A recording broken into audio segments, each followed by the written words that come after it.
Hello students, welcome to my YouTube channel. और आज के इस वीडियो में हम लोग पढ़ने वाले हैं अपना अगला टॉपिक जो कि है द रेन ऑफ टेरर, जो कि है हमारा फ्रेंच रेवोल्यूशन चैप्टर का। तो हम लोग स्टार्ट करते हैं अपने पहले पॉइंट के साथ।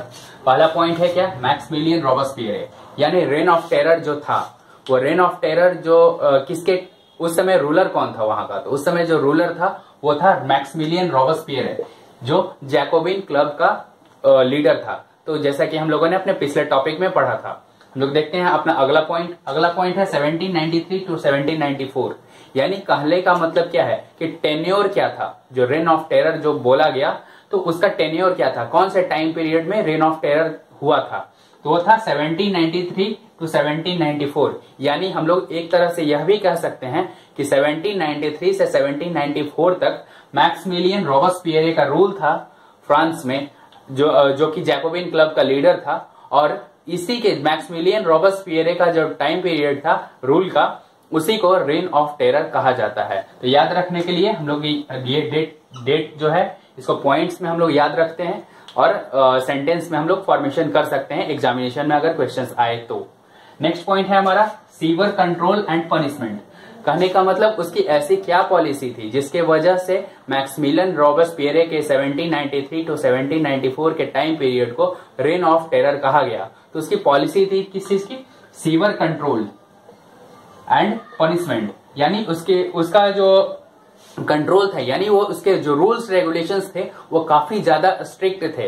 एंड पनिशमेंट, यानी वो बात बात पे लोगों को पनिश करता था, पनिशमेंट दे देता था। और इसी के वजह से मैक्सिमिलियन रॉबस्पियर के टाइम पीरियड को बोला गया rain of terror. Next point है हमारा गुलेटिन ऑल हिज एनिमीज। जैसा कि हम लोगों ने पिछले पॉइंट में देखा कि मैक्सिमिलियन रॉबस्पियर का जो कंट्रोल था वो काफी ज्यादा स्ट्रिक्ट था, काफी रूल्स रेगुलेशंस काफी ज्यादा स्ट्रिक्ट थे एंड पनिशमेंट वो दे देता था सभी लोगों को। तो वही सेम चीज यहां आती है इस पॉइंट में, गुलेटिन ऑल हिज एनिमीज। उसके जितने भी एनिमीज थे उन सबको उसने गुलेटिन कर दिया। गुलेटिन एक तरह का पनिशमेंट होता था जिसमें लोगों को बीहेडेड कर दिया जाता था, यानी उनके सर को काट दिया जाता था। तो ये डॉक्टर गुलेटिन ने इसे इन्वेंट किया था, इसलिए इसका नाम गुलेटिन पड़ गया। और अब एनिमीज, इसमें बात आती है कि ये जो मैक्सिमिलियन रॉबस्पियर था उसने अपने सारे एनिमीज को गुलेटिन कर दिया। तो इसमें एनिमीज में कौन कौन से लोग आते थे? तो एनिमीज में आते थे वैसे लोग जो थे कि जो एक्स नॉबल्स थे, यानी पुराने जो नॉबल्स रह चुके थे, क्लर्जी मेंबर्स थे, दूसरे पार्टी के जो दूसरे पॉलिटिकल पार्टीज के जो मेंबर्स थे वो थे। एंड उनके अलावा मैक्सिमिलियन रॉबस्पियर के पार्टी के भी या जैकोबिन क्लब के भी वैसे मेंबर्स जिससे मैक्सिमिलियन रॉबस्पियर को लगता था कि फ्यूचर में वो उनके लिए प्रॉब्लम क्रिएट कर सकते हैं, उन सब को मैक्सिमिलियन रॉबस्पियर ने गुलेटिन करवा दिया। हम लोग इसके बाद देखते हैं अपना अगला पॉइंट है हमारा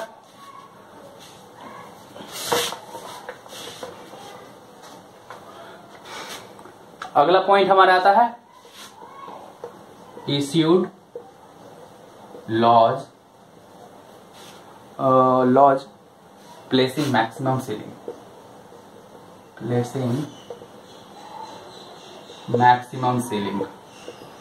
अब इसमें बात आती है कि उसने लॉज ऐसे, यानी अब जब रूलर है वहां का तो उसने काफी सारे चेंजिंग्स लाए लॉज में। तो उसने लॉज बनाया, जो नियम बनाए, उसमें क्या था कि वैसे जो भी प्राइसेस है, जो भी प्रोडक्ट्स थे, उस पर मैक्सिमम सीलिंग लगाया। ठीक है, तो अब इसमें बात करते हैं ये सीलिंग क्या चीज है। सीलिंग कहने का मतलब क्या है? कोई भी प्रोडक्ट का जो हाईएस्ट प्राइस फिक्स किया जाता है वो करना। यानी मैक्सिमिलियन रॉबस्पियर ने यह रूल लाया कि किसी भी प्राइस का, कोई भी प्रोडक्ट का जो हाईएस्ट प्राइस है वो फिक्स किया जाएगा। फिर इसके बाद आया क्या इसमें, इसका अगला पॉइंट क्या था? मीट एंड ब्रेड को राशन किया गया, यानी मीट एंड ब्रेड जो है वो राशन हो गया। नेक्स्ट इसमें पॉइंट आया, सबसे इंपॉर्टेंट चीज इसमें बात करते हैं हम लोग पीजेंट्स की। पीजेंट्स जैसे किसान, तो पीजेंट्स की हालत जैसे कि हम लोगों ने पहले भी देखा है कि फ्रेंच रेवोल्यूशन में मोनार्की के टाइम में भी पीजेंट्स की कंडीशन कुछ ज्यादा अच्छी नहीं थी। उसके बाद कॉन्स्टिट्यूशनल मोनार्की में भी पीजेंट्स की कंडीशन कुछ ज्यादा अच्छी नहीं थी।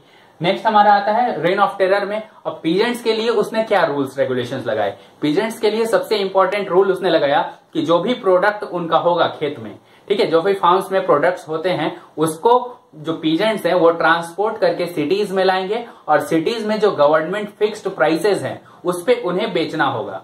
यानी उन्हें प्रॉफिट हो रहा है, लॉस हो रहा है, उससे मतलब नहीं है। उन्हें पीजेंट्स को सारे अपने ग्रेन्स को कलेक्ट कर करके शहर में लाना है और शहर में जो पहले से फिक्स्ड प्राइस है गवर्नमेंट के द्वारा उस पर बेचना है। नेक्स्ट हमारा पॉइंट आता है, अगला पॉइंट आता है क्या, अगला पॉइंट हमारा इसमें आता है, हाँ, एक्सपेंसिव फ्लोर।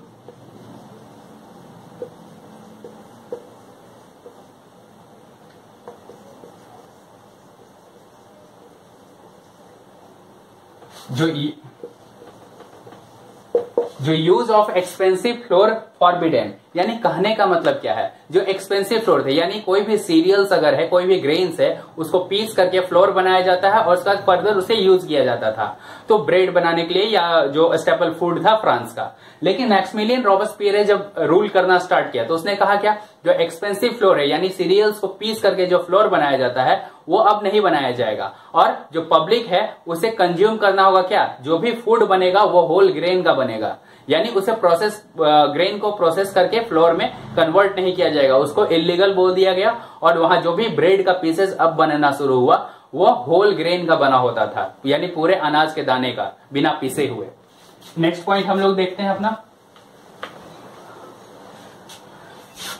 नेक्स्ट इसमें नेक्स्ट पॉइंट है हमारा क्या कि मॉन्सियर,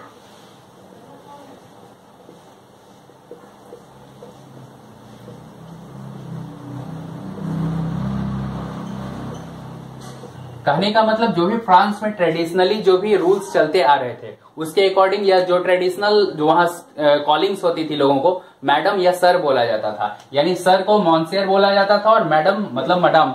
कहने का मतलब ये फ्रेंच लैंग्वेज में है, तो कहने का मतलब क्या है कि वहां के सारे लोगों को मैडम या सर बोला जाता था। लेकिन रॉबेस्पियर का जब रूल आया तो उसने ये सारे ट्रेडिशंस को खत्म कर दिया और इसके जगह पे एक कॉमन वर्ड लाया, वो था सिटीजन, यानी वहां के लोगों को सिटीजन कहा जाने लगा, जिसका फ्रेंच में है सिटोयन,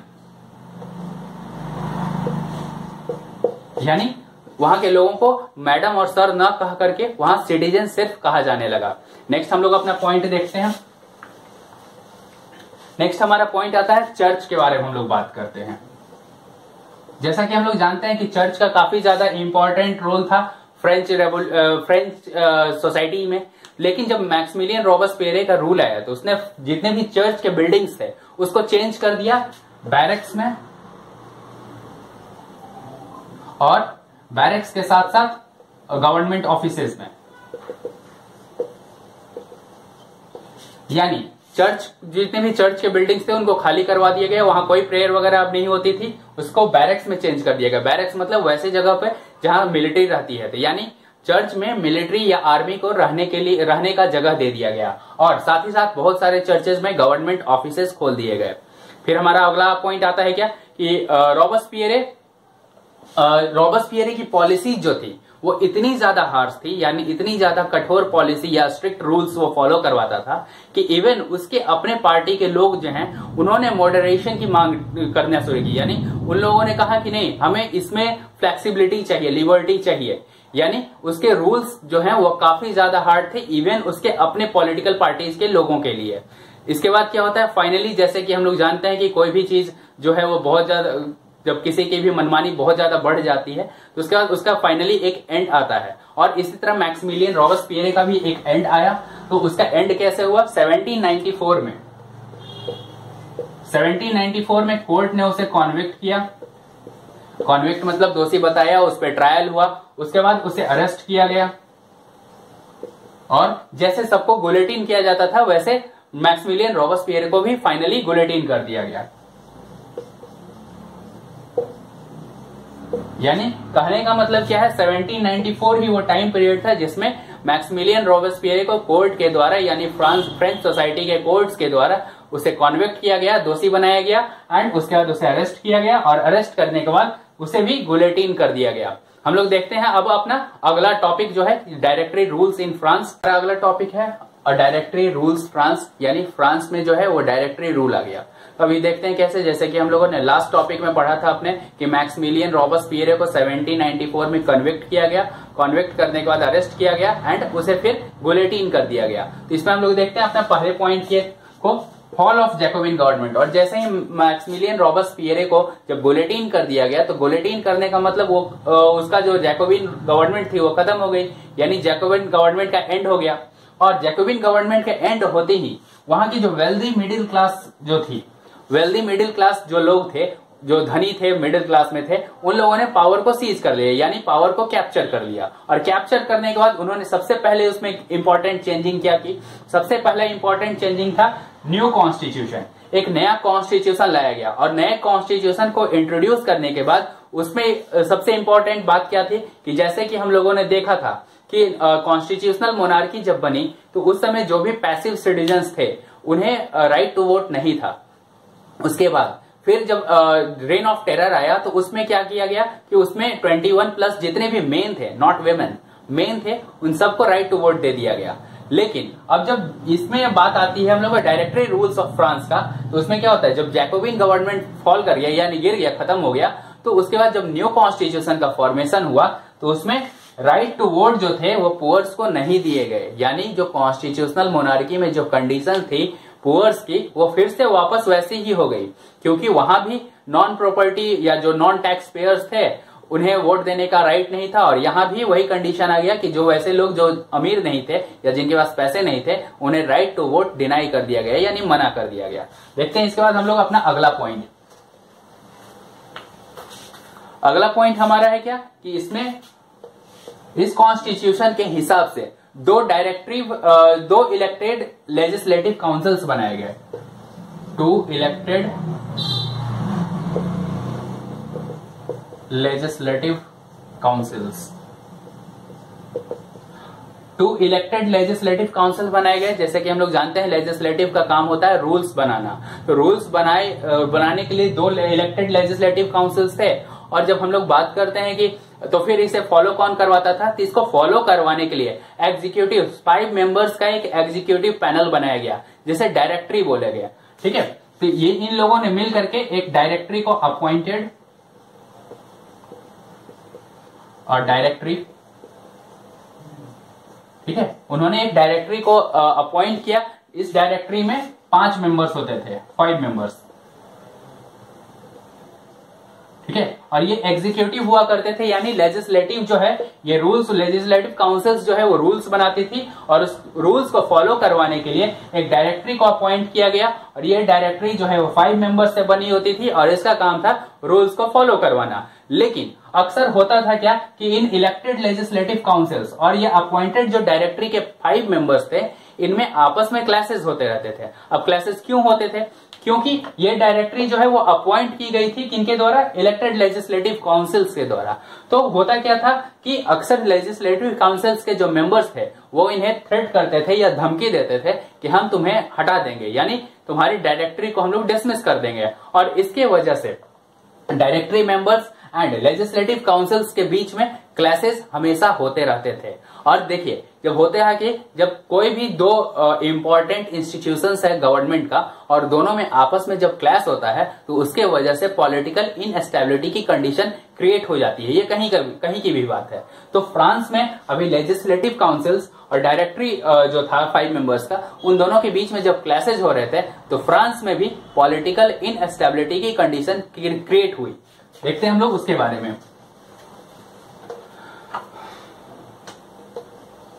पॉलिटिकल इनएस्टेबिलिटी, जनरली इसमें ऐसा देखा गया है कि जब पॉलिटिकल इनएस्टेबिलिटी होती है किसी भी कंट्री में या किसी भी एरिया में, तो उसका फायदा कोई तीसरा ले जाता है। और फ्रांस में भी सेम कंडीशन यही क्रिएट हुई। पॉलिटिकल इनएस्टेबिलिटी क्रिएट क्यों हुई? क्योंकि लेजिस्लेटिव काउंसिल्स और डायरेक्टरी के मेंबर्स के बीच में क्लैशेज हो रहे थे, और इसके वजह से पॉलिटिकल इनएस्टेबिलिटी हुई। और इसका फायदा किसने उठाया? नेपोलियन ने। नेपोलियन का पूरा नाम नेपोलियन बोनापार्टे था, जिसने फ्रांस में जो है इस पॉलिटिकल इनएस्टेबिलिटी का फायदा उठाया, और धीरे धीरे करते करते उसने कुछ एरियाज को कैप्चर किया, और करते करते उसने क्या किया? फ्रांस में मिलिट्री डिक्टेटरशिप स्टार्ट किया। हमारा अगला टॉपिक होगा did women have a revolution, जो कि हम लोग अपने अगले वीडियो में पढ़ेंगे। Thank you for watching. Please subscribe our channel and press bell icon to get updates.